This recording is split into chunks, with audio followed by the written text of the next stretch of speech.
عيد الفطر بيكون فرصة للاحتفال مع الأسرة والأهل، وبيكون فيه جو من السعادة والفرحة. ويلا نعرف مع بعض طرق الاحتفال بعيد الفطر. تعليق زينة في البيت، وبتكون عبارة عن بلالين بأحجام مختلفة، وده بيسيب أثر حلو لأفراد الأسرة وخصوصا لو في أطفال.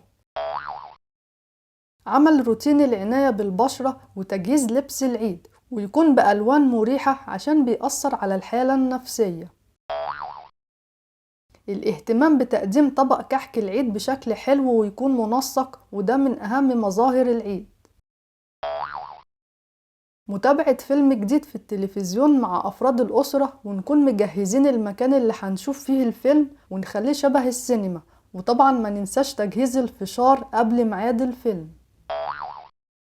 لو في حد من أفراد الأسرة مسافر، ممكن نعمل معاه فيديو كول ونطمن عليه ونعيد عليهم.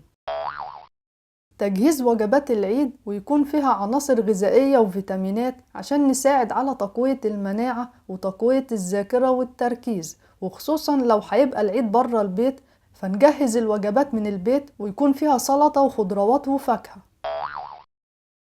لو حد من أفراد الأسرة عنده مذاكرة وامتحانات، فممكن ياخد بريك من المذاكرة ويعمل أي نشاط في البيت ويغير من الروتين، وبعد كده يرجع للمذاكرة تاني. والنشاط زي ممارسة هواية بيحبها زي الرسم أو كتابة القصص، أو ممكن نشاط برا البيت زي زيارة الأهل والأقارب أو خروجة مع الأصحاب، وبكده بيكون حافز للرجوع للمذاكرة تاني بعد العيد.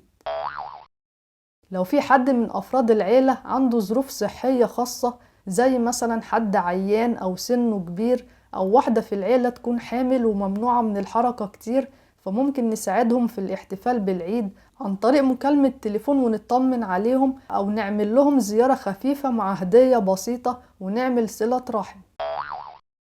لو متاح خروج أفراد الأسرة في العيد، فبيكون في أفكار لأماكن كتير ممكن نزورها في العيد، وبتساعد في التغيير من الحالة النفسية. والأماكن دي زي الحديقة الدولية أو حديقة الأزهر، وممكن نروح السينما ونختار الفيلم المناسب اللي هنشوفه، خصوصا لو في أطفال بالأسرة.